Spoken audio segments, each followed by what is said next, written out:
Bem-vindo aqui para mais um vídeo onde nós vamos conversar sobre o nosso cenário doméstico. E também, talvez a gente traga alguma informação sobre o cenário internacional, de forma que esse conjunto de informações sempre venham a ajudar naquela construção em direção das nossas decisões mais ajustadas em função da nossa carteira de investimento. No caso aqui específico, a carteira do canal, mas você também pode utilizar essas informações para a sua carteira. Chegamos ao vídeo desse segmento, análise de cenário de número 81. Vamos dar uma olhada o que aconteceu com o endividamento das famílias e também com a deflação no Brasil. Você que está acostumado aqui com o canal sabe que a gente analisa essa pesquisa do CNC, pesquisa PEIC, que é a pesquisa de endividamento e inadimplência do consumidor brasileiro. O que acontece aqui já na manchete, você pode verificar, né, que o endividamento volta a crescer e é o maior desde novembro do ano passado. Então, aqui embaixo a gente vê uma síntese do endividamento das famílias. Basicamente o total do endividamento está nessa coluna e você verifica que em junho do ano passado era 77,3% e agora está chegando a junho com 78,5%. É o maior então desde novembro. Se nós voltarmos um pouquinho ali, ele já teve até um avanço maior nos meses de setembro e outubro. Então a gente está acompanhando. Mas tem um detalhe aqui que me chamou a atenção e que faz com que acenda aquela luz amarela. Que é aqui, ó, não terão condições de pagar. 12% das famílias não terão condições de pagar as suas dívidas. E veja que essas famílias endividadas, quase 30% estão em atraso. Então, é interessante verificar que quanto maior essa inadimplência, ela leva consigo a incapacidade do pagamento. Isso aí realmente traz um atravancamento na nossa economia. Ou melhor, não é que traga, mas existe a possibilidade de trazer essa trava do desenvolvimento econômico, justamente por conta desse endividamento. Lembrando, né, que nós ainda temos juros muito altos, a gente torce para que eles venham a cair e talvez isso possa acontecer em função do índice de inflação que nós veremos logo a seguir. Mas um aspecto que a gente pode ver como positivo é com relação à parcela média da renda das famílias que estão comprometidas. Mas o que nós vamos olhar mesmo, de fato, é a parcela total da renda das famílias que está comprometida com a dívida, que é onde vai estar essa linha em cinza com uma bolinha. Veja que, na verdade, desde junho de 2022, ela vem caindo, estava em 30,4% e agora está em 29,6%. Essa queda, ela é muito interessante, porque quanto menor a parcela da renda comprometida com dívidas, significa que, pelo menos, as famílias começam a ter uma perspectiva mais positiva em relação ao seu consumo. Então, reduz a parcela comprometida com a média, as famílias começam a ter uma visão de futuro mais vinculada com o seu consumo. E com isso, a economia ela começa a ter um giro, ainda que pequeno, mas pelo menos começa a ter um giro. Por outro lado, você lembra que quando nós analisamos bancos, a gente gosta muito de olhar para o índice de inadimplência. Aqui, na pesquisa do PEIC, eles chamam de percentual de inadimplentes. A interpretação aqui ela é bastante interessante, porque ela diz a respeito o seguinte, que no caso, aqui, esses 45,9%, que é o total daquelas famílias com dívidas atrasadas por mais de 90 dias, se a gente levasse para banco, seria o índice de inadimplência acima de 90 dias, que é essa linha em cinza com bolinha. Veja aqui, ó, do total de consumidores com dívidas atrasadas, 4 em cada 10 entraram em junho sem condições de pagar os compromissos de meses anteriores. Ou seja, isso aí pode gerar uma bola de neve. E aqui, por outro lado, apesar das famílias ter uma redução do comprometimento da sua renda com dívidas, a incapacidade de pagamento significa que as pessoas acabam não fazendo novas aquisições. E isso aí, por outro lado, pode gerar o travamento da economia. No caso do relatório, ele reputa aos juros elevados que dificultam esse pagamento. É exatamente aquilo que a gente estava vendo agora há pouco, 90 dias, estão com atrasos há mais de 90 dias, chega a 46% do total dos inadimplentes. Então, é o efeito bola de neve aqui ao contrário, né? Enquanto os dividendos reinvestidos geram um efeito de bola de neve no crescimento do nosso patrimônio, aqui no caso gera um impedimento no desenvolvimento da nossa economia e também no aumento do consumo das famílias. E para finalizar, veja aqui a proporção de famílias endividadas por unidades da federação. Aqui tem um fator que eu achei relevante. Veja aqui, onde você enxerga essa linha mais escura, aqui em Brasília, é a linha de corte. Então, quem estiver acima disso, fica abaixo daquele endividamento médio de 78,5.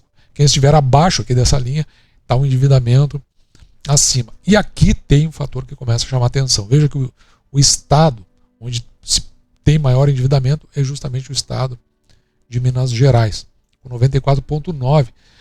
Depois é o estado do Paraná, o estado do Rio Grande do Sul, e aqui eu vou fechar com o estado do Rio de Janeiro. Vou colocar Espírito Santo só para ficar dentro da composição da região sul, região sudeste. Veja que esses estados são estados muito representativos dentro da federação do ponto de vista de economia. E veja o quanto as famílias estão endividadas e com problemas aí para pagamento.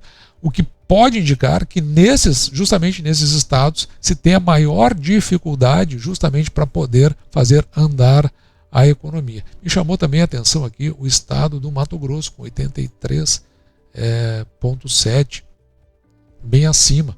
O estado que, na verdade, é um estado bastante pujante, principalmente por conta do agro. Então, isso pode estar indicando que talvez os próximos meses a gente tenha um travamento da economia, o que pode levar aí, ainda que com índices inflacionários baixos, a nossa economia ela não avance. E por falar em inflação, então nós temos o resultado do IPCA para o IBGE relativo ao mês de junho, e veja que nós tivemos aqui uma deflação de 0,08%.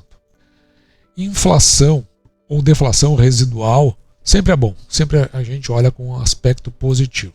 Dando uma olhada aqui, o que houve de contribuição para isso, levando em conta que o IPCA ele acumula desde o início do ano 2,87% e no total assim dos últimos 12 meses, portanto de julho do ano passado até junho, 3,16%, o que fica abaixo da metade da meta que foi estabelecida de inflação. Isso é um sinal de que o Banco Central provavelmente no mês de agosto fará corte dos juros, o que é uma notícia boa. Então essa deflação ela vem em um bom momento.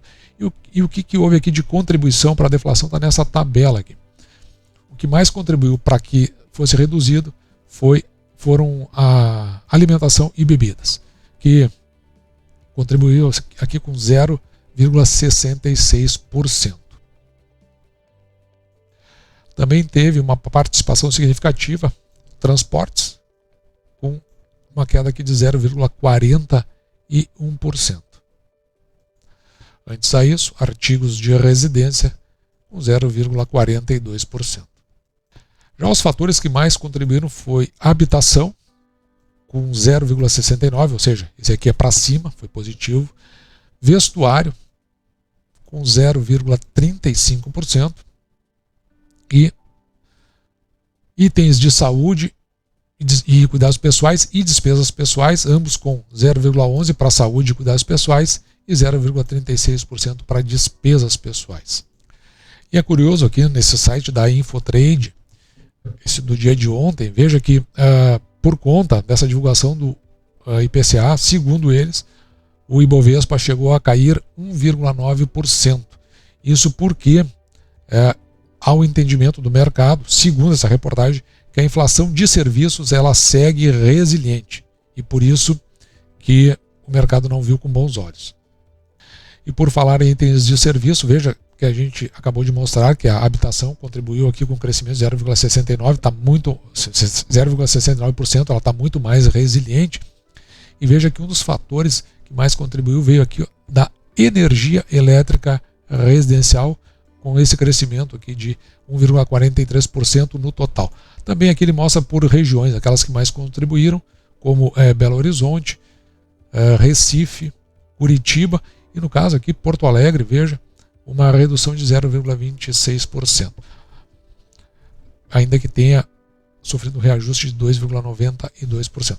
Então quer dizer, para nós que temos, como eu, né, no caso, aqui do canal, elétrica na carteira, isso leva a uma interpretação do quanto o setor de energia elétrica ele se torna resiliente, ainda que a inflação aqui continue resiliente. O fato aqui que eu acho que dá para a gente concluir é que aqueles fatores que puderam ter a interveniência do governo, como por exemplo aqui vejo o transporte. O transporte ele teve uma redução, teve o preço dos automóveis novos. A gente vai lembrar que o governo ele fez aquele incentivo para a compra, primeiro do carro popular, depois caminhões e carros mais sofisticados, a redução dos combustíveis, que o governo também baixou aqui no canetaço, o óleo diesel que vem sendo reduzido no aspecto internacional, por isso que eu falei de olhar para o cenário internacional, o preço vem reduzindo o preço do petróleo, isso afetou diretamente o óleo diesel, também o etanol que é produzido aqui internamente, mas é canetaço do governo,